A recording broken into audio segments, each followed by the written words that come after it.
queridos amigos do livro, da leitura, gente que gosta de ler, gente que gosta de história, é uma satisfação enorme estar aqui pela quarta vez, vendo de que forma bonita essa cidade abraça essa iniciativa, uma iniciativa que nós temos que valorizar, porque os livros estão desaparecendo da vida das pessoas. Mas eu insisto e acredito firmemente que a minha geração, a geração dos baby boomers, aqueles que nasceram entre os anos 50 e 60, essa geração continua lendo, continua dando exemplo, e esse livro, por acaso, é sobre a gente. Eu brinco, na primeira página desse livro, que o livro nasce de uma dor no joelho e uma mãe centenária. Quer dizer, qual de nós não tem, a partir dos 50, 60, 70 anos, dor em toda parte e pais centenários dos quais temos que tratar? E me interessei pela questão também da velhice, por se tratar de um tema da maior importância para o Brasil de hoje. Nós estamos com mais de 10% da população brasileira de cabeça grisalha, estamos caminhando para um país de cabeças grisalhas e, como diz o grande economista José Pastore, o Brasil ficou pobre antes de ficar velho, ou seja, os futuros velhos terão que enfrentar problemas que nós hoje ainda não estamos enfrentando.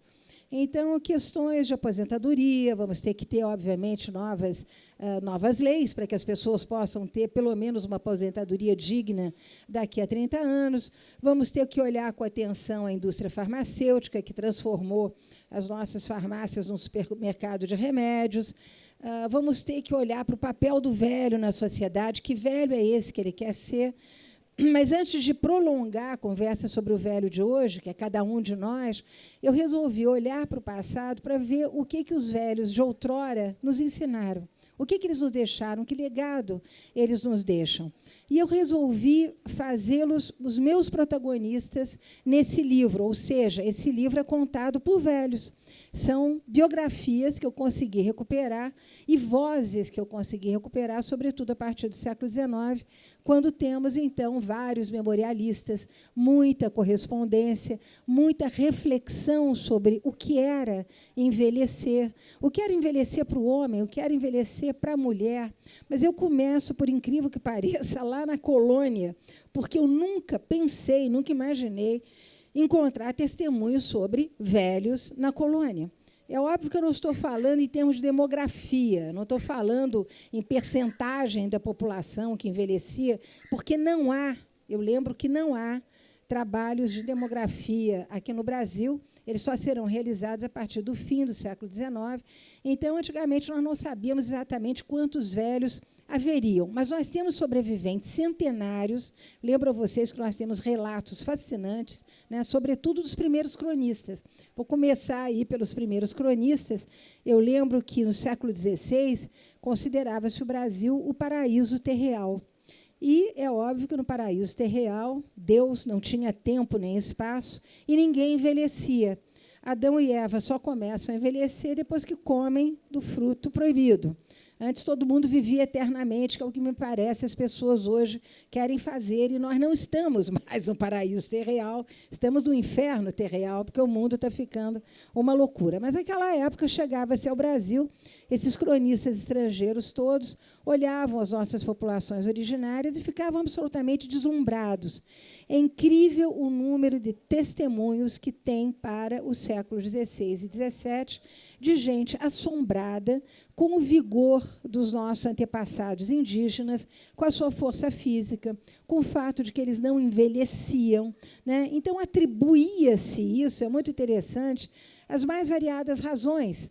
O clima era límpido, os ventos eram bons, né? A alimentação era uma alimentação parca, não se comia muito.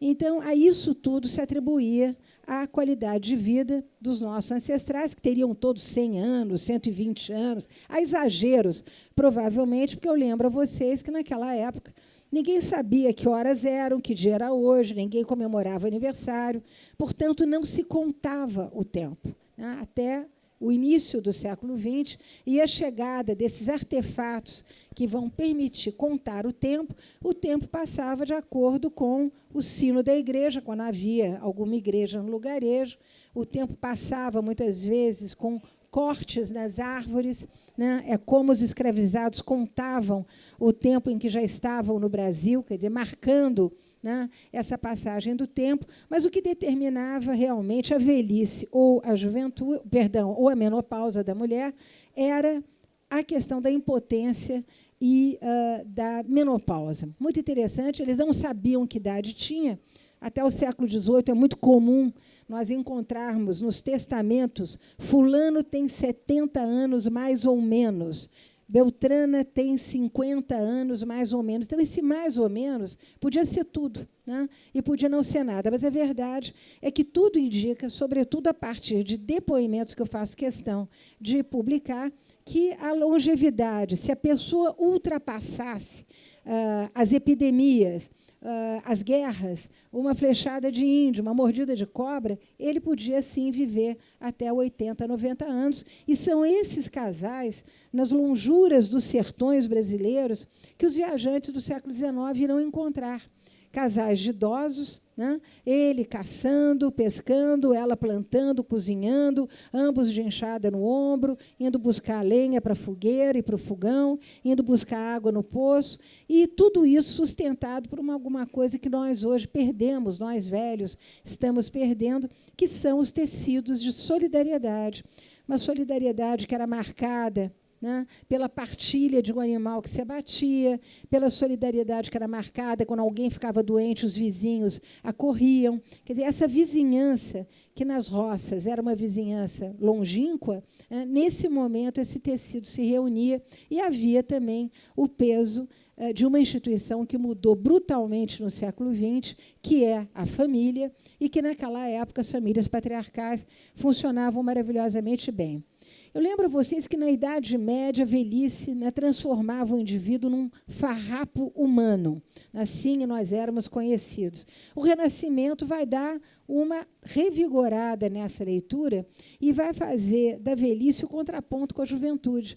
Quem gosta de pintura, caso aqui do nosso médico, Dr. Rodrigo, sabe perfeitamente que o Renascimento vai exaltar eternamente a beleza, a juventude como símbolo do belo, como já foi dito aqui pelo meu antecessor, e a velhice, então, considerada, inclusive nos textos teológicos, como quase uma agressão a Deus.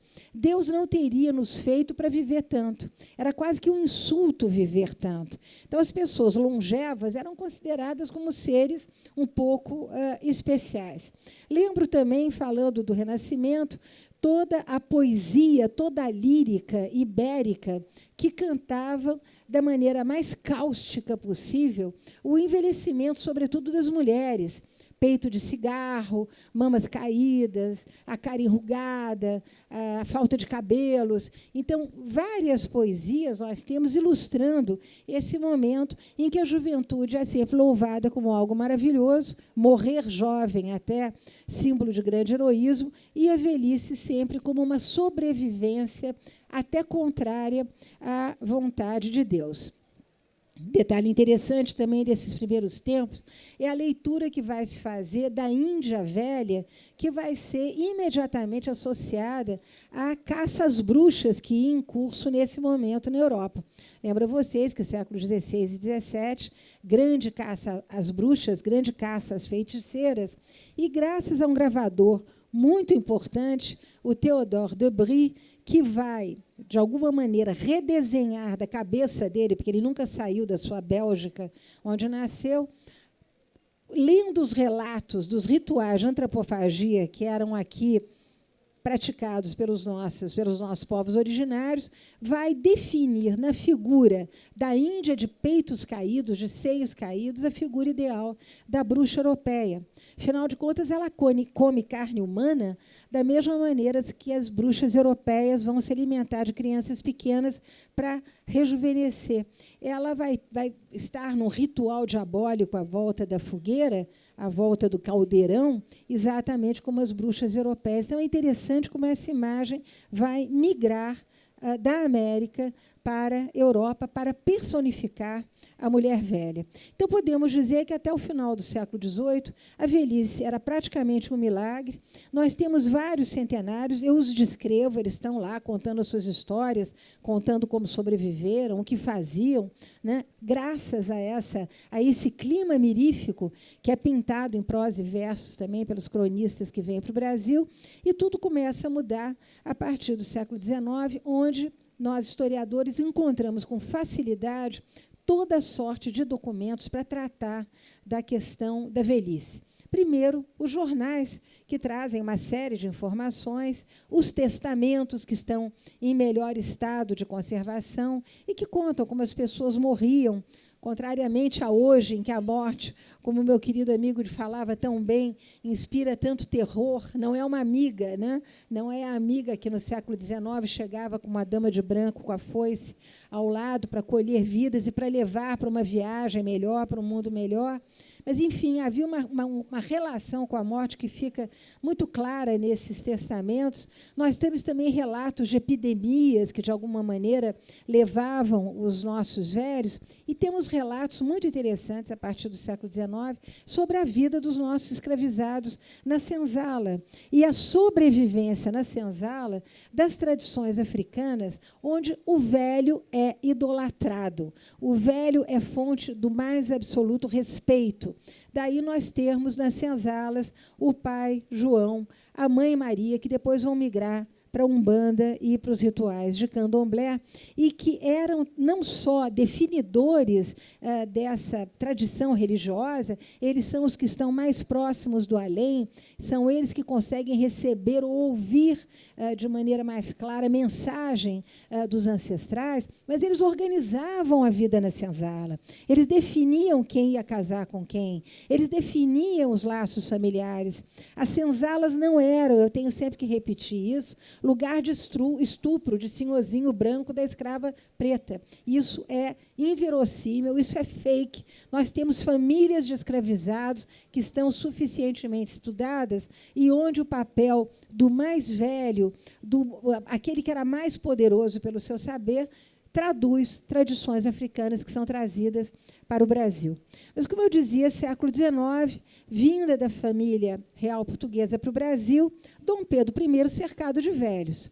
Se vocês olharem os ministros de Dom Pedro I, são todos homens bem mais velhos, encarregados de educar, de certa maneira, aquele jovem príncipe excessivamente fogoso e destemido que, se deixado à própria sorte, certamente nem teria proclamado aí a nossa independência. Então, figuras como a do José Bonifácio, que aos 50 anos era um homem muito velho, né? E que, como eu vou descrever ao longo do livro, tem um final muito melancólico, meditando sobre o passar dos anos. Aliás, a meditação sobre o passar dos anos é uma característica da literatura do século XIX. Nós vamos ver isso mais para frente, no diário, né, dos grandes fazendeiros de açúcar, o ocaso dos grandes engenhos no Nordeste, em que uma série de documentos nos relatam como esses patriarcas, que eram poderosíssimos, donos de famílias enormes, onde eles, mais uma vez,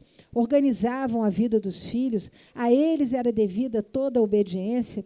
Eu lembro que esses patriarcas podiam usar o chicote, e usavam, contra a mulher, contra os filhos, contra os criados e contra os escravizados. Então, o poder desses patriarcas era absolutamente inelutável, como também das matriarcas. E isso fica muito claro na documentação dessa época. Verdadeira reverência a essas mães que muitas vezes acompanhavam. Os filhos casavam, o caso do Cristiano Ottoni, mineiro, né? As mães iam morar com os seus filhos. Elas morriam, muitas vezes, esperando o filho chegar para dar a última bênção, como é um caso de um pernambucano fantástico, que eu conto também, que deixa esse diário do século XIX. Então, a instituição familiar, um respaldo para a velhice. Era nesse lugar que as solteironas, as donzelonas, aquelas tias que não casavam, e encontrar abrigo.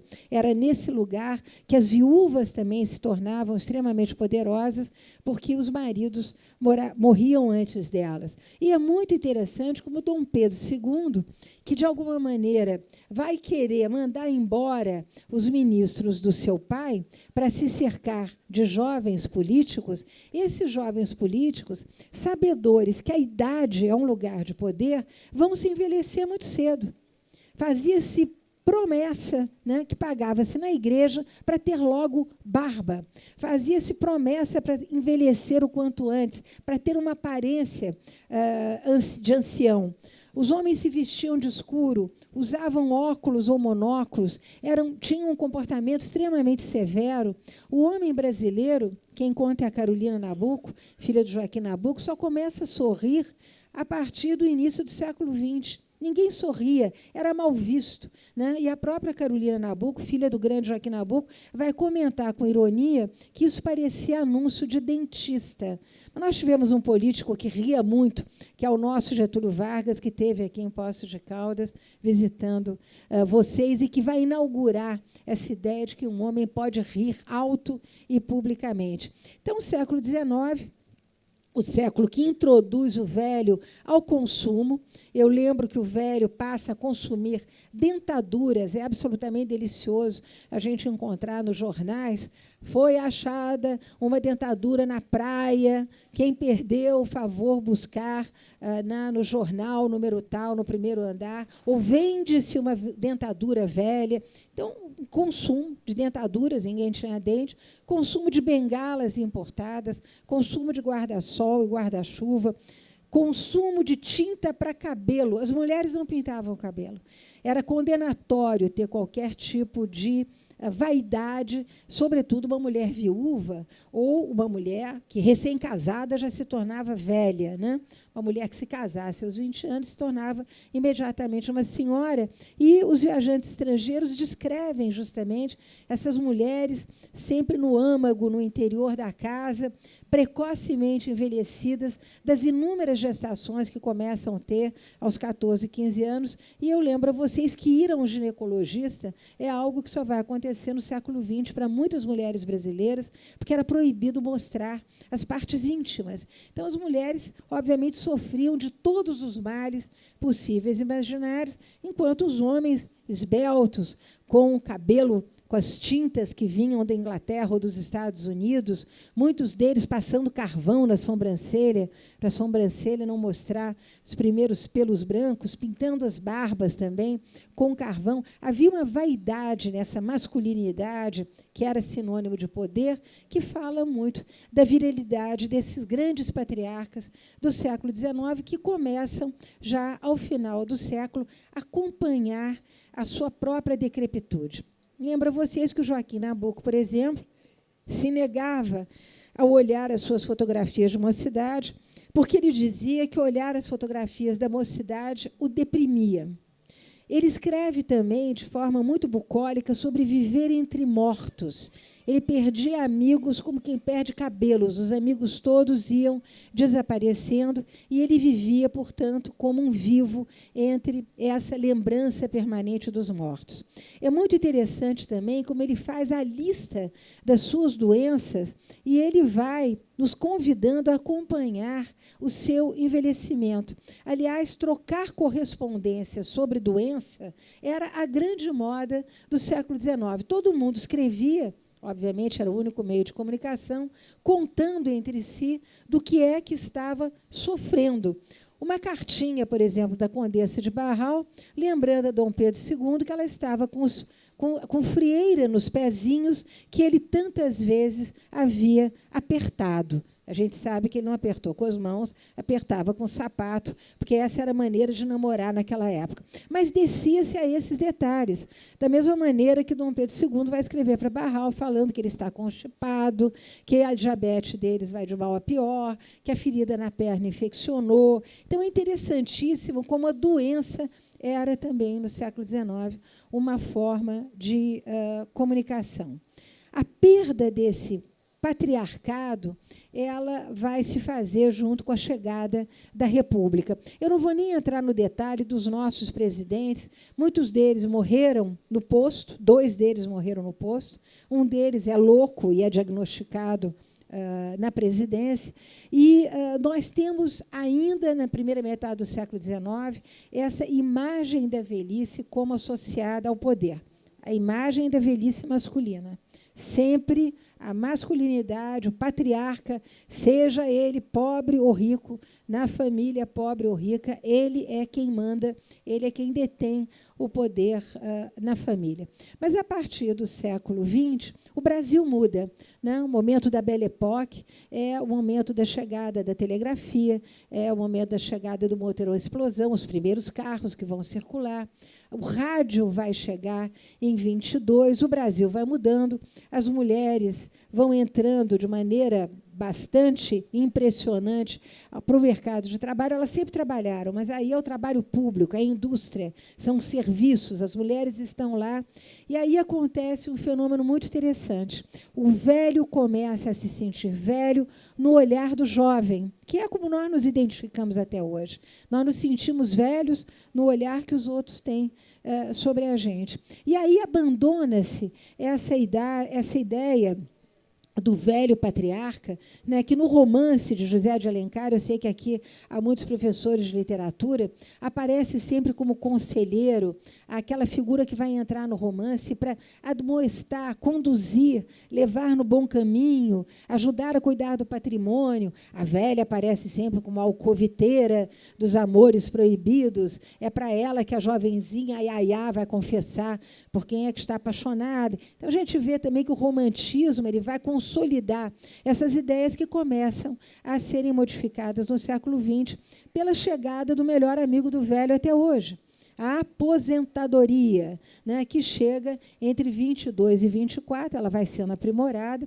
Eu lembro que a aposentadoria nasce na Alemanha, né, no momento das grandes greves operárias, e ela é um instrumento de poder para acalmar as classes operárias. Bom, está todo mundo precisando de dinheiro, né, não vamos ficar aqui distribuindo dinheiro, nós vamos criar um sistema que dê a essas pessoas que tanto trabalharam algum conforto. Aqui no Brasil, são as greves operárias dos ferroviários que paravam o país, da mesma maneira que as greves de caminhoneiros até hoje param o país, porque todos os serviços, e, sobretudo, o café, escoava através das ferrovias. Então, são os ferroviários que detonam essa ideia da aposentadoria. E aí o velho patriarca, é muito interessante, a gente vai vendo isso na literatura, ele se transforma no de senhor meu avô, ele passa a vovô. Muito interessante, porque se antes você se dirigia a um velho patriarca como senhor meu avô, o senhor me permite, me dê a vossa bênção, né? O mesmo se fazia com os professores, que eram absolutamente idolatrados, isso também, infelizmente, né, Márcio, mudou completamente. A partir da aposentadoria e dessa nova figura do aposentado, do inativo, nós vamos ter uma coorte de pessoas na nossa sociedade que vai inaugurar bairros, por exemplo, o bairro dos aposentados, a rua dos aposentados, o lazer do aposentado. Qual era o lazer do aposentado? Criar canário, criar galo de briga, botar o rádio na janela para que a comunidade, a vizinhança, pudesse ouvir as informações. Ficar sentado na cadeira do lado de fora da calçada, vendo passar as meninas que, nesse momento, estão trabalhando na indústria, estão trabalhando no serviço, se perguntando maliciosamente: será de família ou não? Porque a mulher não podia andar de braço de fora. Então, essas pequenas observações que são preciosas e que nos contam do comportamento, né, dos aposentados, o Agripino Grieco me permitiu fazer páginas absolutamente deliciosas sobre o sarro que se tirava dos aposentados. O aposentado é um inativo, ele não serve para nada, ele está aqui ganhando o dinheirinho dele, ele começa a fazer o quê? Ele começa a se suicidar. O desprestígio é tão grande que aquele homem que era o suporte da família, dava ordens, decidia tudo e distribuía dinheiro, agora que ele ganha uma pequena aposentadoria, ele prefere, muitas vezes, se matar. Nós vamos ver que os índices de alcoolismo no Brasil vão explodir, porque o aposentado ele deixa de conviver com os colegas e ele passa à tarde no barzinho desesperado, na frente de um copo de conhaque, porque ele não sabe como resolver a dor da perda desse papel que é ser o provedor. Então, é muito interessante como a literatura vai colaborando e vai trazendo histórias desses aposentados para nós entendermos o impacto que foi a chegada da aposentadoria, mas também a chegada de um elemento novo aqui no Brasil, que é o jovem. Não existia jovem. Lembra vocês que a criança brasileira, ela, uma vez de pé, ela pegava na enxada, ela pegava na vassoura, ela ia vender o que a mãe fizesse para comer, ela ia prestar serviços, e isso foi ao longo da história. A criança brasileira, eu não estou falando da criança negra, estou falando de todas as crianças pobres desse país, que, como o meu antecessor muito bem sublinhou, é de uma desigualdade perversa desde que começou a ser habitado aqui por aqueles que chegavam de fora. Mas, então, o jovem aparece quando? Eu diria que simbolicamente na semana de 22, em que nós temos uma série de artistas, de escritores, que começam a bater com uma força enorme naquela literatura que era feita no Rio de Janeiro, na capital, na Academia Brasileira de Letras, né, cujos velhos deveriam ceder as suas casacas verdes para fazer toalha de bilhar.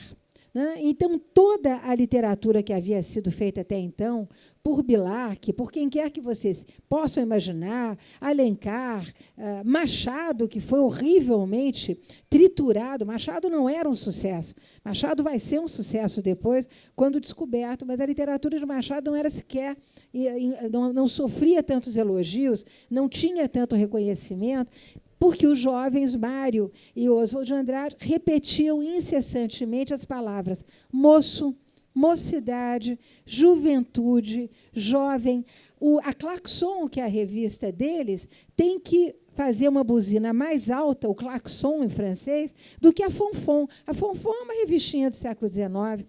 Aquele fonfonzinho ali é aqueles carros movidos à explosão que tinha que dar ali as voltas à maçaneta. Agora os carros já estão andando em alta velocidade, os bondes correm pelos trilhos da grande cidade, o tempo é marcado de outra maneira, nós já temos a sirene da fábrica, não é mais o relógio da igreja que dá o horário, não. Agora é a sirene da igreja, é a chegada e a partida do trem. Então, as cidades entram numa ebulição, numa movimentação que o velho não consegue mais acompanhar. Ele não tem pernas para correr até o bonde, né? Ele não ouve o rádio, que agora está tocando óperas argentinas, que vem lá do Teatro Colón. Ele está surdo, não tem aparelho auditivo, né? O que ele ganha permite a ele morar sempre na periferia. A periferia é o lugar do velho. Ele vai perder todo o contato com os seus colegas de trabalho. Interessante como tudo isso, né, vai modelando esse velho da primeira metade do século XIX. Obviamente, tudo vai mudando, né? Vai mudando mais ainda na segunda metade do século XIX. Eu vou parar daqui a pouco para a gente poder conversar, porque, às vezes, as perguntas são mais interessantes do que eu ficar falando. Mas a segunda metade do século XIX vai ser absolutamente revolucionário, porque chega ao Brasil, nos anos 50 e 60, alguma coisa também que vai ajudar muito o velho, o famoso seguro-saúde. Nós pagamos uma fortuna hoje quando não podemos ir para o SUS. Seguro-saúde, se chega nesses anos, tinha um nome engraçado, CACI, é o primeiro seguro-saúde que chega ao Brasil, junto com alguma coisa que eu acho também extremamente complicada e perversa na nossa vida, que é a indústria farmacêutica. O Brasil começa a receber, a partir dos anos 70 e 80, sobretudo depois da sua abertura comercial com Collor, remédios estrangeiros que começam a ser exibidos em todas as farmácias. O velho começa a se automedicar, né? Ele acha que ele está em plena forma. E nós vemos gradativamente nascer esse novo velho, né? Esse velho de hoje, que hoje está talvez mais maduro, querendo fazer surf no Havaí, querendo botar dentes de titânio, querendo tomar Viagra todo dia. Esse novo velho, ele começa a nascer lá pelos anos 70 e 80. Mas são anos de muita mudança e é muito interessante o papel da televisão. Eu lembro que o tempo hoje do velho, 98% é passado na frente da televisão, o que é um tristíssimo recorde, né? Mas a presença do velho na televisão, ela começa a mudar também. Antes o velho era apenas um coadjuvante. Quem aparecia nos anúncios, né, da propaganda, porque eu lembro que a propaganda no Brasil, ela também vai começar a bombar os famosos escritórios de propaganda e marketing a partir dos anos 70 e 80. A propaganda, nesse momento, vai fazer do velho também um protagonista. Não sei se vocês lembram daquele famoso anúncio, eu acho que era de margarina, dos dois velhinhos pegos na cama, e a velhinha levanta e diz: não se preocupem, netinhos, nós vamos casar. Ou então aqueles dois velhinhos na banheira, um esfregando as costas do outro, também anúncio de alguma coisa que eu não me lembro o que era. Mas, enfim, nós vamos vendo que o velho vai assumindo um protagonismo. Hoje, ele não é mais coadjuvante nas novelas, ele já tem um protagonismo, o velho já é diferente. Literatura infantil. Quem é professor primário aqui lembra perfeitamente da vozinha do Chapeuzinho Vermelho, lá esperando na casinha, e outras tantas velhinhas, avózinhas adoráveis, que batiam bolo, que esperavam os netinhos. A vozinha trabalha. A vozinha hoje leva e traz o netinho da escola. Então, o protagonismo também na literatura infantil, tenho aqui a presidente da Associação Brasileira de Literatura Infantil, minha queridíssima amiga, que pode falar um pouco disso. Então, também na literatura infantil, há uma mudança substantiva desse velho novo que vai emergindo e que tem uma participação política. Lembro vocês, no período da ditadura, né, não vão pegar em armas, porque são muito conservadores. Aliás, observem que, junto com o envelhecimento da Europa, estão chegando as democraturas, estão chegando as democracias ditatoriais, né? Rússia, China, Itália, Polônia, Hungria, porque o velho é conservador por natureza. O Brasil está envelhecendo, ele está votando cada vez mais à direita, porque ele tem saudade, né, daqueles anos de ouro nos anos de chumbo. Os anos da ditadura foram anos de grande enriquecimento, de construção de supermercados, de shopping centers. Então, o velhinho aposentado, se ele quisesse passear, tomar um lanche, ele não precisa ficar lá na periferia. Ele vai pegar um metrô e ele vai para o shopping center. Essa vida do velho dá muita saudade. Tinha muita proteção, ele se sentia muito seguro ali com os militares pelas ruas. Ele não temia a violência que hoje está aí graçando, infelizmente, no nosso país. Então, essas mudanças todas vão fazendo nascer esse que hoje é alvo dos influencers, que passam o tempo dando, né, apresentando novidades para os velhos, viagens para os velhos, repertório sexual na cama para os velhos, ou então moda para os velhos, ginástica para os velhos. Nós somos sistematicamente, infelizmente, bombardeados por esse tipo de bobagem. E eu quero aqui louvar o Rui Castro, que esteve aqui, foi patrono o ano passado nessa feira na qual eu me encontrava. O Rui Castro tem anedotas fabulosas, né, contra o que ele chama de felicidade. Ele diz: ninguém pode achar que é felicidade quando tem que amarrar o cadarço do sapato e tem 80 anos. Não pode ser felicidade. É uma droga de idade. A velhice é uma chatice. A velhice é complicada. Nós temos que nos habituar com a velhice. E tanto ele como outros tantos grandes autores que passaram aqui têm textos deliciosos sobre a questão do envelhecimento. E eu lembro o papel da literatura na vida das mulheres, porque a mulher, pelo menos até os anos 20, 30, quando ela era considerada velha aos 30 anos, gente, hoje a gente se queixa que está velha com 60, 70. Naquela época era 30 anos. Uma mulher de 30 anos era uma mulher velha, há vários documentos nesse sentido, né? Ela só vai melhorar nos anos 70, quando a velhice passa de 30 para 40 anos. Aí há uma expectativa de que a gente está um pouco menos velho. Os homens também. O maior geriatra brasileiro, que chamava-se Mário Filizola, em 1970, janeiro de 1970, ele tem uma capa de um dos jornais mais importantes do Brasil na época, que era o Correio da Manhã, dizendo: nasce um novo marginal, : o homem de 40 anos. Aos 40 anos, o homem era um velho. E aí ele vai fazer toda uma discussão sobre quem é que deve cuidar do velho. É o Estado? Não. É a família. Isso vai mudar, porque a família hoje não quer mais cuidar do velho. Então, essa é uma mudança que nós estamos assistindo nos dias de hoje. Poucos de nós hoje têm essa generosidade, essa disposição de ter os nossos velhos em casa, de ver morrer os nossos pais, de estar ali com a mão estendida, acompanhando até o final da vida. Mas essa mudança começa, assinalo vocês, nos anos 70 e 80. Para as mulheres, a miséria é mais total. Né? Nos jornais do século XIX, enquanto nós vemos conselhos para os velhos: tenham energia, o homem velho pode lutar, o homem velho adiante. É isso mesmo, é isso mesmo. Estamos juntos. Está velha também, coitada. Está velha. Bom, falar em velha, eu estou me lembrando que esse vocabulário velho, velho de babá, velha, tio, tiozão, também é um vocabulário dos anos 80, em que a juventude está cada vez mais presente, o velho cada vez mais longe.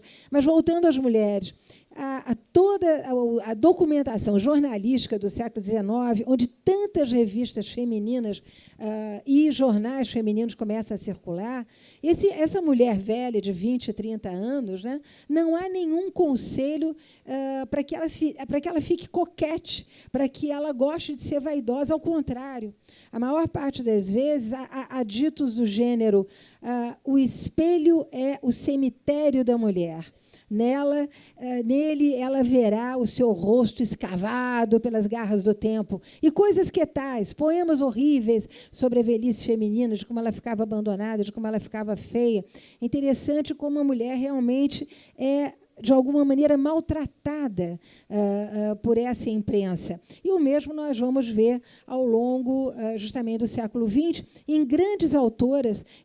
Esqueci agora o nome daquela grande cronista da revista Cláudia, né, que escrevia, dirigindo-se sempre às mulheres, de 40 anos que estão ficando velhas. Quer dizer, você está entrando na menopausa, você não vai mais acordar fresca como uma alface, o tempo passou, procure encher a sua cabeça, trabalhe, faça alguma coisa.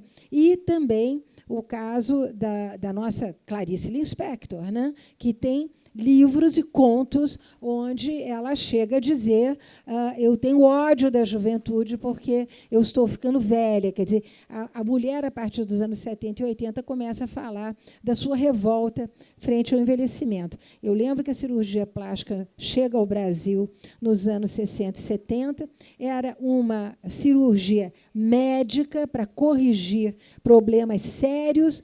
Quem fazia cirurgia plástica tinha o pudor de não revelar. Hoje, qualquer revista, qualquer influencer vai dizer que fez 400 cirurgias plásticas, e isso é uma forma, no entender desses influencers, de autoafirmação. Bom, isso posto, nós podemos ficar aqui falando horas, né? Eu quero lembrar que o envelhecimento na roça, no interior, era completamente diferente do envelhecimento na grande cidade. Se na grande cidade o envelhecimento é feito de solidão, de abandono, de distanciamento dos filhos cada vez maior, porque o Brasil vai demandar cada vez mais mão de obra, os filhos vão para outros estados, vão morar longe dos pais, quem casa quer casa, longe da casa onde mora, é o ditado, né?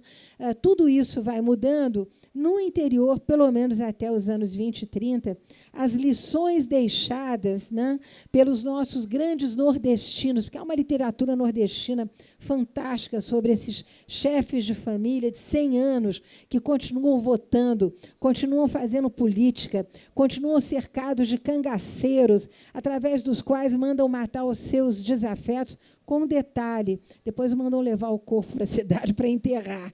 Mas, enfim, são pequenos detalhes de toda uma cultura extremamente violenta, mas eles estão ali, vivos, se fazendo presentes, né? Eles têm o seu lugar na praça da cidade, eles têm o seu banco. Então, esse patriarcado que vai durar mais no Nordeste, como a gente bem sabe. Se vocês me perguntarem, porque eu prefiro conversar do que ficar falando, que grande lição nos dão os nossos velhos que nos antecederam, eu respondo a vocês. Eles eram de uma dignidade ímpar. Eles eram de um pudor espetacular. Estou pensando aqui na Cecília Meirelles, né? Quantos velhos que, quando adoeciam, não queriam exibir as marcas da sua doença, ficavam ali respeitosamente consigo mesmo em casa.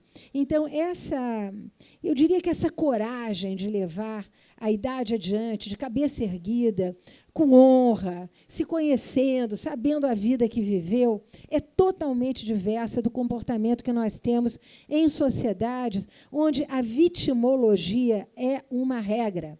Todo mundo é vítima de alguma coisa nas sociedades contemporâneas, talvez graças a esse envenenamento que você tão bem definiu, que é feito de consumo, de dinheiro, de poder, de ambições. Então, ao mesmo tempo que não tem isso, se sente vítima. Provavelmente, esse é um dos males. Então, frente a essa vitimologia constante, a grande lição que os nossos velhos nos trazem é essa, de assumir a própria idade, de ser quem são, né, de ter gozado uma boa vida, de ter boas lembranças, de querer, talvez, deixar um traço através das suas memórias, através do seu depoimento. Estou aqui para conversar, então estou à disposição de vocês. Se quiserem saber mais, estamos aqui.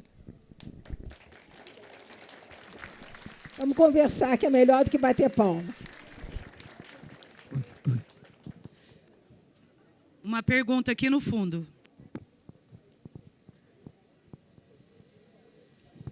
Mary, boa tarde ainda, né?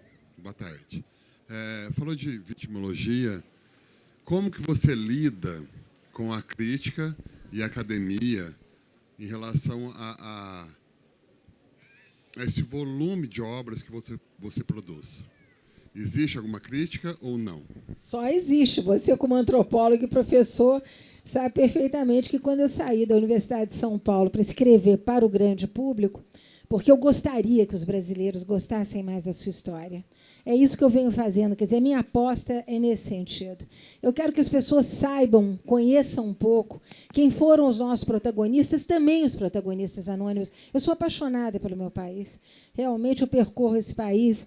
Ontem o meu querido Rogério teve a gentileza de me chamar de peregrina, mas é isso mesmo, eu ando esse país todo, porque eu amo esse país. E eu quero que as pessoas se lembrem que elas têm memória, identidade, têm história, e que é uma história tão bonita, e por que não conhecê-la? Mas, ao sair da Universidade de São Paulo, eu me tornei, mais do que uma peregrina, alguém no exílio mais absoluto, mas no exílio mais feliz, porque é o exílio da liberdade que nos permite a nós, a você, a ele, a mim, escrevermos como quisermos e sobre o que quisermos. Não é uma crítica minha, viu? Só foi uma pergunta. Não, mas eu aceito, eu acho que ninguém, não, a unanimidade é burra. É bom a gente ser criticada, não tem nenhum problema com isso. Elaine, tem uma aqui. Oi. Boa tarde. Bom, achei muito bacana essa cronologia que você fez, abre muito e faz com muita coerência, né? A gente vai percebendo isso. Mas você citou o impacto da indústria farmacêutica e eu entendi com uma certa acidez, né? Assim, e eu te pergunto, na questão da financiarização, né?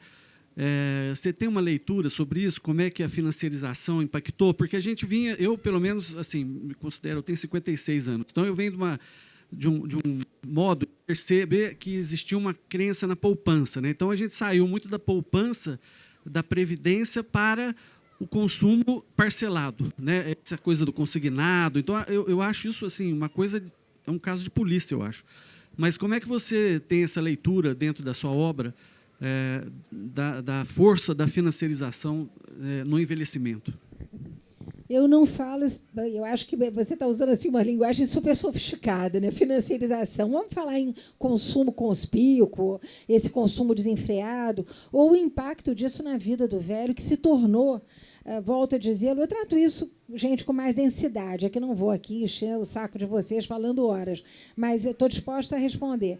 Os anos de chumbo, para os velhos, para os nossos velhos, foi muito bom, porque quer dizer, foi bom no sentido de oferecer a eles essa sedução do gasto, né? Vamos comprar uma geladeira que não tínhamos, vamos comprar o fogão que não tínhamos, iniciou os nossos velhos no consumo conspícuo. E as cidades mudam, e elas vão oferecer, como eu disse, através dessas catedrais do tempo moderno, que são os shopping centers, do supermercado, onde as pessoas entravam no início com tanta desconfiança que perguntavam se o carrinho era alugado, se vendia cacho de banana, ou era aqueles pedacinhos de banana que estavam ali. Ninguém sabia nada. O Brasil se descobre consumidor nesse momento.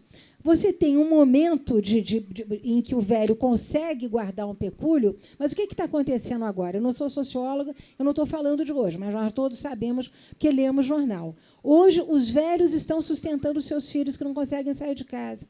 Hoje, os seus velhos estão sustentando os seus netos, porque os lares estão desfeitos, né? Eu falo disso no livro, o impacto do divórcio em 77 na decomposição das grandes famílias patriarcais. A entrada da mulher no mercado de trabalho foi também um chute no pau dessa barraca. Quer dizer, as famílias todas vão se decompondo e a mulher velha, que muitas vezes acumula 2 pensões, né, ela passará a ser a provedora da família. É um negócio impressionante. Outra coisa interessante que acontece, né? Com pouco de dinheiro, o divórcio grisalho, que é a grande moda. Hoje você tem o mesmo percentual de divórcio grisalho, ou seja, divórcio de pessoas acima de 60 anos, do que você tem de casais jovens, o que significa que a mulher ganhando, porque ela entrou no mercado de trabalho no início do século, ela tem aposentadoria, né? Ela começa a ter aposentadoria a partir dos anos 30 e 40.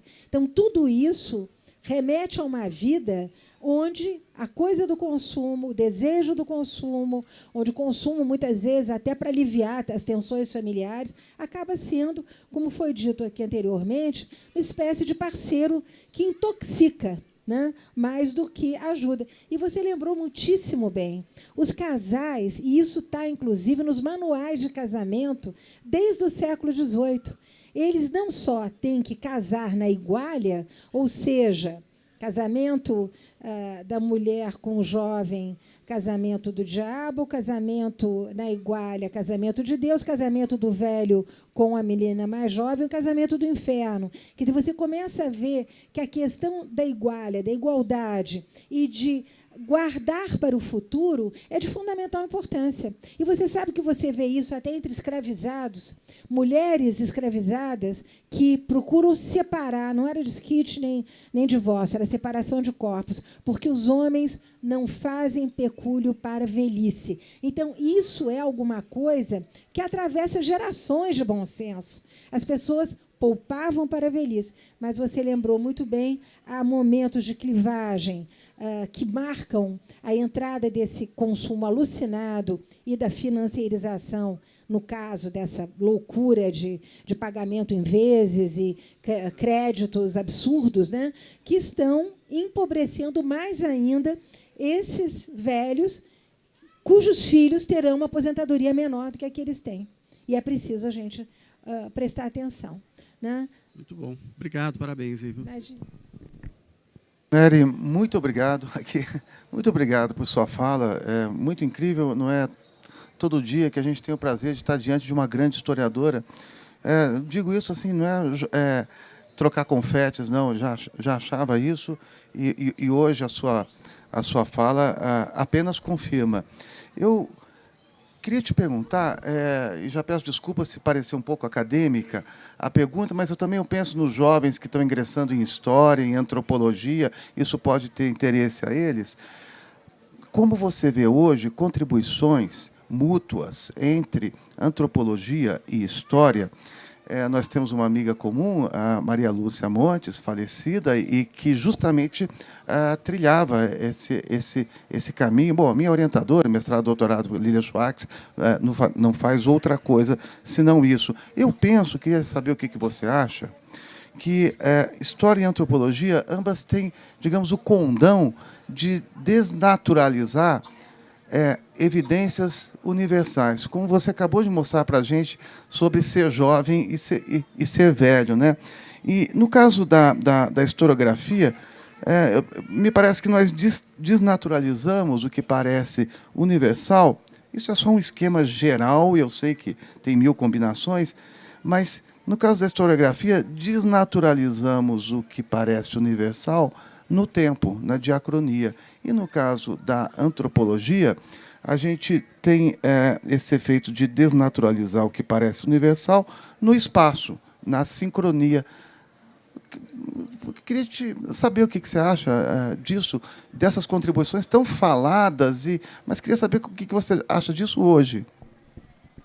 Eu, desde que saí da USP, resolvi escrever para o grande público. Portanto, todos esses debates, que são da maior importância, nós sabemos, esses debates consagram as nossas teses, a referência aos autores conhecidos é de fundamental importância. Deus sabe o quanto Ginsburg foi citado até para tratar de escravidão em Mato Dentro, né? Então, nós sabemos que houve até um pouco de exagero nessa conceituação toda. Eu acho que o grande parceiro de uma história para o grande público é a literatura.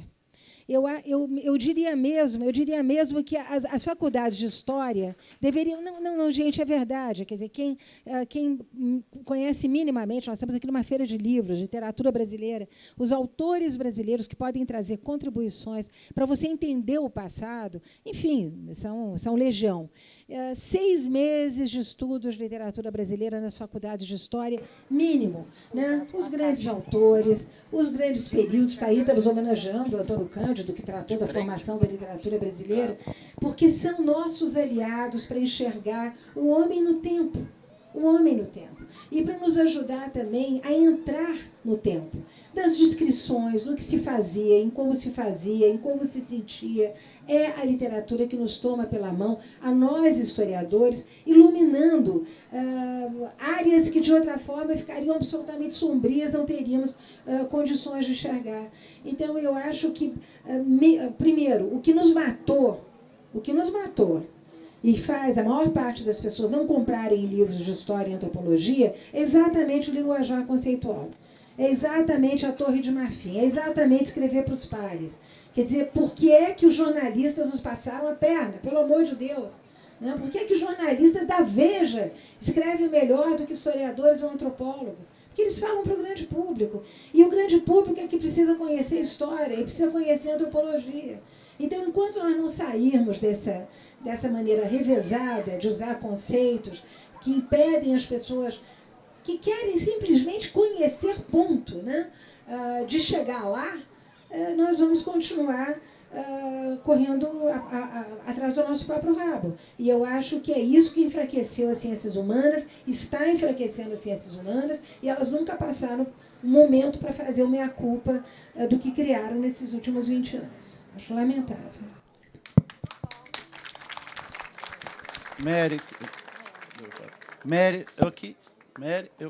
Querida Mary, parabéns pela apresentação. Eu queria que você falasse, como a gente conversou rapidamente, né, o que você viu em todas essas pesquisas do papel da medicina nisso tudo, né? O que você conseguiu pesquisar, porque, claro, eu sou suspeito para falar como médico, mas é claro que esse envelhecimento só existiu por causa da medicina, que permitiu que a gente chegasse aonde chegou. Eu até, como você citou demograficamente, né, esses idosos que eram até retratados pelos cronistas, etc., é porque eram escassos, eles eram exuberantes porque eram escassos, a ponto de a gente olhar em jornal, sair notícia quando alguém fazia 100 anos. Muito jornal. Exato, muito. Olha, uma pessoa, não sei aonde, fez 100 anos. Hoje isso daí é normal, ninguém mais acha surpresa que alguém... Recentemente, na minha cidade, morreu uma com 115. E estava a luz até 114. 110, quer dizer, 110. Ela estava a luz até 109. Então, e o papel da medicina nisso tudo foi que levou... Só que a medicina anda infinitamente mais rápido que as normas. E aí gera o problema que nós estamos tendo, incluindo previdenciário, legal, etc., etc., porque a medicina vai muito mais rápido, a ponto como já é atrasado a gente chamar uma pessoa de idosa de 60 anos. Então, vamos deixar o idoso sentar com 60 anos, mas 60 anos está correndo a São Silvestre, entendeu? Então, tanto que alguns lugares já estão fazendo avião, por exemplo, você vai entrar e fala assim, primeiro os com mais de 80, agora os que a lei determina que passam, ou seja, está indo para frente da lei, porque a lei demora, passou a ter via de Brasília, que até nós estamos em maio, quase até hoje não teve reunião nenhuma lá, né? Então, demora para as leis. Então, queria que você falasse isso, o efeito da medicina, em tudo, ao longo de tudo isso que você conseguiu ver, permitiu esse envelhecimento. Bom, Rodrigo, você realmente é um grande interlocutor e vem sendo um grande interlocutor. Medicina até o século XIX não existiu. Quer dizer, o que nós tivemos aqui foram curandeiros, foram físicos, aquela medicina feita em casa. As pessoas não sabiam do que adoeciam, não havia diagnóstico, eram mesinhas caseiras, era a tradição, era também um grande conhecimento que nós perdemos de botânica, um grande conhecimento de mineralogia, porque muitos remédios eram extratos também de pedras e de terras, e era fantástico como isso funcionava. Quer dizer, de certa maneira, tudo isso funcionava junto, volto a dizê-lo, né? Junto, volto a dizê-lo, que é apontado por médicos ainda do século XIX, médicos estrangeiros que vêm para o Brasil, numa alimentação adequada. Isso aqui dá um capítulo, quer dizer, de como a alimentação mudou o corpo do brasileiro, né? De como nos tornamos gordos, pesados e com toda a sorte de doenças, enfim, que nascem da alimentação inadequada. Então, a nossa alimentação paupérrima, à base de farinha de pau, farinha de mandioca, farinha de milho, porco e peixe, foi o que nos deixava com essa imagem de um povo forte e, portanto, de uma terra que era quase que um paraíso terreal. 1835, primeira escola de cirurgia no Rio de Janeiro, um pouco antes de Dom Pedro I ir embora, e, a partir daí, e agora eu estou falando dos velhos, né, um cuidado muito grande. Isso é uma coisa bonita também, porque aí volto a falar do meu antecessor, o que já houve no Brasil. O velho era uma questão de sociedade. A filantropia era uma obrigação nessa sociedade que, a partir da segunda metade do século XIX, vai se aburguesar, vai ter uma vida burguesa, né? E, como critério desta vida burguesa, é preciso fazer algo de caridoso, de bom para o seu semelhante, e nós vamos começar a ter, do Acre ao Rio Grande do Sul, aonde vocês quiserem, os asilos de idosos. E esses asilos eram mantidos pela comunidade, eram mantidos pelas pessoas, que não deixavam passar o Natal sem presente, que não deixavam passar, enfim, não tinha Páscoa, não tinha nada disso, mas o Natal, que era uma festa, o nascimento do menino Jesus, isso era absolutamente obrigatório, até aparecer o famoso Asilo São Luís, que está inscrito nas leis da República. A República tinha que dar, o governo federal tinha que dar dinheiro para o Asilo São Luís, que é onde morreram barões de café completamente sem tostão, ao lado dos seus escravizados, absolutamente democrático. O Asilo São Luís, além do que com uma vista sobre a Baía da Guanabara, que é descrita em prosa e verso. Então, a questão da filantropia é muito interessante, né? E é ali que as pessoas vão ter os primeiros socorros. Velhos abandonados na rua, legião. Aliás, o abandono do velho, que não pode acompanhar a comunidade, entre as tribos originárias, toda a parte do mundo. E só no Brasil? Não. Em toda a parte do mundo, o velho, quando ele se tornava um estorvo, várias culturas, ele era deixado de lado, nas condições mais adversas, e ele...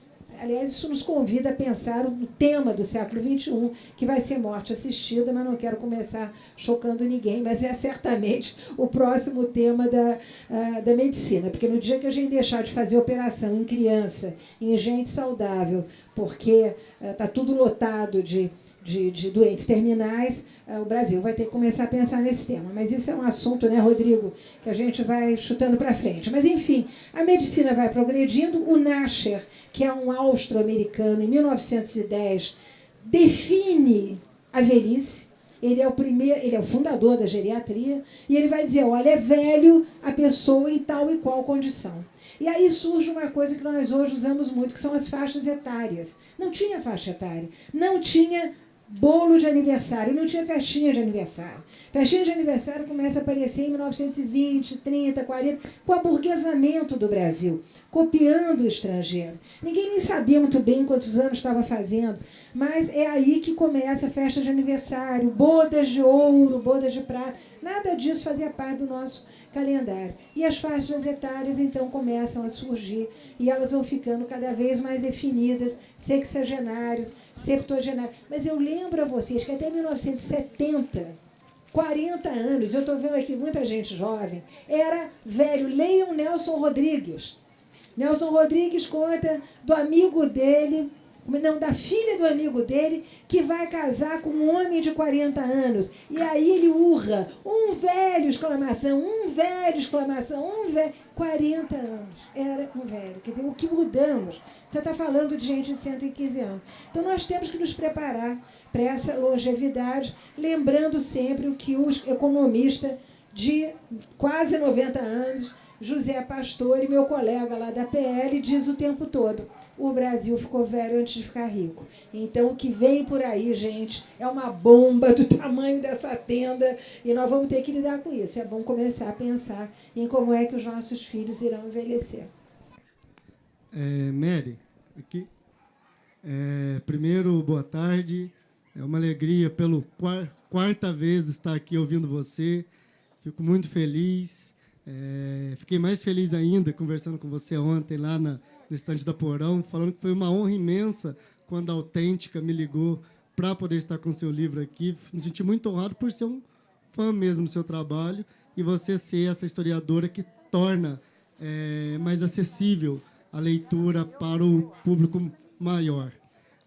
Sobre a velhice, eu achei interessante quando você usou a questão da literatura, que fez lembrar também de um autor que nós estamos falando ontem, o Shevchenko, que foi seu professor na USP. No Literatura como Missão, ele vai dizer que é o literato que traz luz ao proscênio dos desajustados, na qual o historiador vai e deve se alimentar. E desses autores, você acabou de citar o Nelson Rodrigues, que ele diz: envelhecer é uma arte. E se não conseguirmos a arte, pelo menos que a gente consiga a paciência. E como isso aparece em toda a arte, pelo menos da década de 50 para frente, com a Dona Irã Barbosa também, na música dele, que envelhecer é uma arte, que ele vai usar, inclusive, os termos etaristas: alô, velho, alô, tio, saber envelhecer é uma arte, isso eu sei, modéstia à parte. E eu usei isso para pegar um gancho que você falou da questão do Oswald e do Mário. Eles que vão trazer uma ode aí à juventude, o empoderamento da juventude. Eu queria saber, se você tem essa informação ou não, se mais para frente, na obra deles, com o envelhecer dos dois, vai aparecer a questão da velhice em contraponto à juventude do que apareceu anteriormente. Tinha que ter conversado com você antes de fazer o livro. Mas é que a gente vai sendo levado, né? E depois vão surgindo outros autores. Mas os anos, você estava falando de música, eu diria que justamente os anos de chumbo, que nós tivemos inúmeros compositores, quer dizer, eu estou pensando aqui, havia até um grupo de rock chamado Os Velhinhos, não sei do quê. Quer dizer, é interessante como esse tema da velhice. Estou pensando também aqui de como os militares eram vistos com suspeita, não confia em ninguém com mais de 30 anos, né? Porque é nesse momento também, anos 60 e 70, com a enorme revolução sexual, chegada da pílula, divórcio, toda a mudança que houve no mundo, que os velhos vão ficando mais velhos em relação aos jovens. Agora, é interessante aqueles autores que pontuam, né, e que admoestam o tempo todo que o velho não deve querer parecer jovem, né? Eu estou aqui me lembrando rapidamente, tem um trecho da Carolina Nabuco que eu acho exemplar para as mulheres, quando ela convida as mulheres a se pensar de uma outra maneira. Ou a dona Olga Lacerda, que era mãe do grande político Carlos Lacerda, propondo a criação de escolas de envelhecimento. Quer dizer, tudo isso é bacana porque caminha junto. Você sabe que você, melhor do que eu, sabe que livro para vender tem que ter um número certo de páginas. Eu adoraria passar a minha vida escrevendo, né? Mas quando chega na página 130, 140, né, eu começo a receber o telefonema lá da agente literária: cuidado, não vai ter preço esse livro, para por aí. Então, tinha isso também, né? Não dava para...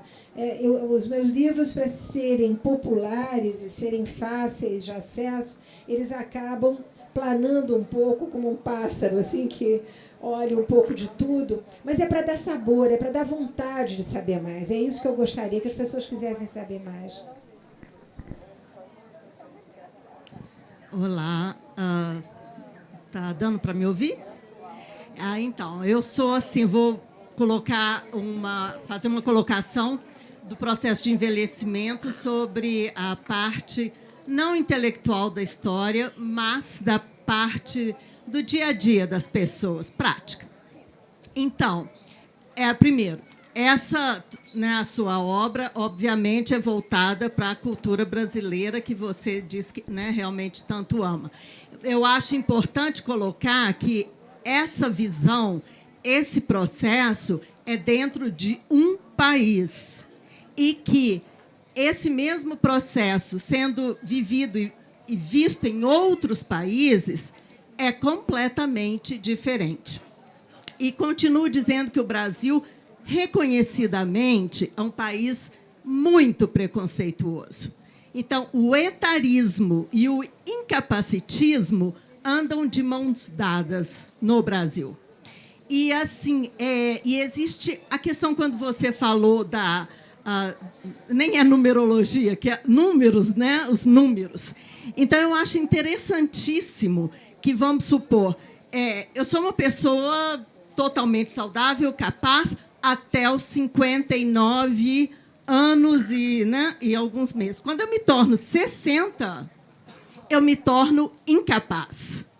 Então, isso assim, talvez seja prático para estudos, não sei, mas dentro da realidade, eu acho, bom, obviamente, um preconceito, eu acho uma ignorância, e eu acho que é colocar as pessoas dentro de caixinhas quando não se tem uma opção melhor para se viver. Por exemplo, eu acho interessantíssimo que aqui em Poços de Caldas, diferente de outras cidades, nunca reparei isso, mas Poços de Caldas tem uma placa assim, de estacionamento que fala assim, bem grande, 60 mais. Se você tiver 59, não é para você. Entende? Eu adoro fotografar isso e mandar para várias pessoas ao redor do mundo. E, assim, a minha vivência pessoal, eu fui comissária a vida toda e fora do Brasil, nos Estados Unidos. Então, no assento de emergência, o que está escrito, de acordo com as normas americanas, toda e qualquer pessoa que tenha capacidade de abrir uma porta de emergência pode sentar ali. Ela não fala se ela tem 30, 20, 40, não fala o número, fala a condição física. Já aqui no Brasil, de acordo com as regras da ANAC, que eu aprendi até numa situação muito engraçada, que eu fui fazer um check-in voltando para o Brasil com a Azul, e eu, assim, inocentemente, voluntariei para sentar na saída de emergência devido à minha experiência. Quer dizer, na minha cabeça, eu estava fazendo um favor. A menina, gentilmente, falou assim, a senhora não pode sentar porque a senhora tem 60 anos. Eu falei, mas desde quando isso? Ela falou, não. Eu falei assim, a FAA, né, que regula as leis americanas, nunca teve isso. Aí ela falou, não, mas nós somos regidos pela ANAC, que são as leis brasileiras. Então, eu acho isso, assim, simplesmente uma violência, não tenho outra palavra. E eu gostaria que você me contasse qual é esse aspecto, como você vê. Eu acho que o Brasil sempre foi um país muito jovem, né? ao longo do livro, eu não quero ficar cansando ninguém, mas, enfim, ao longo do livro eu mostro como todas as revoluções que chegaram nos anos 60 e 70 agudizaram essa percepção. Quer dizer, aí o velho ficou mais velho, porque o Brasil era tão jovem, o Brasil é um país que vai para frente, país jovem, né? Obviamente o que se dizia na época, vai mudar radicalmente. Eu acho que essa sua compreensão, essa sua experiência no exterior, ela agora vai ser adotada aqui, porque nós temos uma população que é visivelmente mais idosa e que está ocupando espaços, está tendo um protagonismo, está viajando de avião, está viajando em toda parte, está em toda parte. Então, as regras vão ter que gradativamente mudar. Mas é isso, era um país, nós éramos assim e ficaremos assado, aquelas duas fotografias, e é óbvio que as realidades vão se impor, e aí, fatalmente, tudo que é considerado preconceito contra pessoas com idade, ou enfim, que não sejam, como você bem disse, ativas, né, isso tudo vai cair por terra, porque a única coisa que eu acho é que o velho não pode ter preconceito contra ele mesmo, entende? Você tem 60, 70, 80, 90, 100 ou 50, o importante é que você esteja bem na sua pele, esteja bem com você mesmo, esteja dando a sua contribuição para esse país melhorar. E é disso que nós precisamos. O que eu não suporto são os influencers que ficam ditando regras sobre como devemos envelhecer. Não devemos envelhecer como que é o influencer, mas como cada um de nós sente, né, que está envelhecendo. E não esquecendo que nós envelhecemos aquilo que construímos ao longo da vida. Então, se você tem sempre uma perspectiva otimista, corajosa, colaborativa, associativa, seu envelhecimento terá também essa tonalidade, penso eu. Isso é uma opinião muito pessoal, tá, querida? Boa noite, professora. Está ouvindo?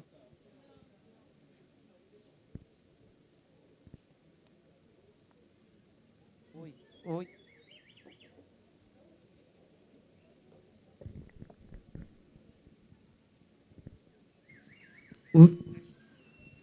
Boa noite, professora. Já tivemos o prazer de cumprimentá-la ali, na companhia de 3 professoras, colegas, professores de história aqui. Sempre um prazer ouvi-la e através dos seus livros também. Fazendo uma referência à primeira pergunta que foi feita, acredito que a professora deve ter aquela poesia do Mário Quintana, né? Todos aí que estão atravancando o meu caminho, eles passarão, eu passarinho, né? A professora tem todo o nosso reconhecimento dos leitores pelo seu trabalho. Durante a sua fala, a professora falou, né, que os jovens apareceram ali na história a partir da Semana de Arte Moderna, né? Teria ali um destaque. E as mulheres, um pouco mais anteriores, alguma referência externa, Primeira Guerra Mundial, movimento sufragista. E tem uma mulher em especial, que certamente a professora conhece a sua vida, lá da tragédia da Piedade. Aquilo foi mais comum. Era uma senhora, né? Foi mais comum do que se imagina aquelas situações, professora? Não. Estamos aí diante de uma equipe maravilhosa que vem do Instituto Euclides da Cunha. Não, aquele casal era totalmente anormal, de Lermando e Dona Saninha. Dona Saninha já era uma senhora entrada em anos, quando ela, 25 anos mais velha do que ele, o seduz. Eu lembro que todos os manuais de casamento, até os recentes que foram publicados nos anos 30 e 40, desaconselhavam. Era considerado perverso, era considerado repugnante uma mulher velha com um rapaz mais jovem. Então, isso contrariava um pouco as regras da sociedade. Na semana de 22, nós temos uma garotinha maravilhosa e brilhante, que foi a Pagu, né? Essa figura incrível, a Patrícia Galvão, que se envolve com um homem bem mais velho, é o casamento do inferno. Se o da Dona Saninha com o de Lermando foi o casamento do diabo, ali foi o casamento do inferno, porque ela mesmo conta no diário dela que, quando ela vai ao encontro do Oswald em Santos, para o hotel, para encontrá-lo, encontra, sim, o Oswald na cama com uma outra mulher, e ele convida ela para vir para a cama com eles. E ela ela é ingênua o bastante e tem pudor o bastante para ficar absolutamente chocada com aquela situação, e ela registra isso, está no diário dela. Agora, eu acho que esse contraste, se você pegar o Renascimento, do qual falei no início, né, os pintores do Renascimento contrapõem o jovem, o velho, o belo e o bom. Então, o velho é ruim, o velho é, enfim, é o farrapo humano, e a juventude é o que há de mais bonito, esquecendo que a juventude acabava muito rapidamente, que as pessoas, como o Rodrigo lembrou, morriam também muito rapidamente. Mas eu acho que é isso, quer dizer, é a partir dos anos 60, 70, porque aí entramos na fala da colega ali, que foi a aeromoça, em que a juventude brasileira explode, festivais de música, estudantes de armas na mão contra a ditadura, grandes paralisações nas universidades, todo mundo nas universidades. Foi um momento também da entrada para a universidade brasileira de camadas enormes da nossa juventude. Então, havia essa imagem de um país muito jovem na mão, né, de militares muito velhos, de óculos escuros, muito sisudos, havia esse contraste. O Collor foi eleito por quê? Porque ele foi uma resposta àquela velhice que estava ali, que ninguém aguentava mais. Deu tudo errado, bem sabemos, mas houve um componente de imagem ali, naquele jovem que cavalgava sobre as águas da Lagoa Paranoá, no seu jet ski, que convidava essa juventude brasileira a votar nele. A mesma juventude que depois o defenestrou. Mas eu diria que aí o jogo de espelhos foi bastante grande. Mas onde está a nossa juventude hoje, não sei, talvez aí no TikTok, não está aqui, não está discutindo o seu futuro, mas é bom a gente lembrar para eles, de vez em quando, né, que as coisas vão mudar. Gente, muito obrigada, foi um prazer, grande alegria estar com vocês, obrigada mesmo.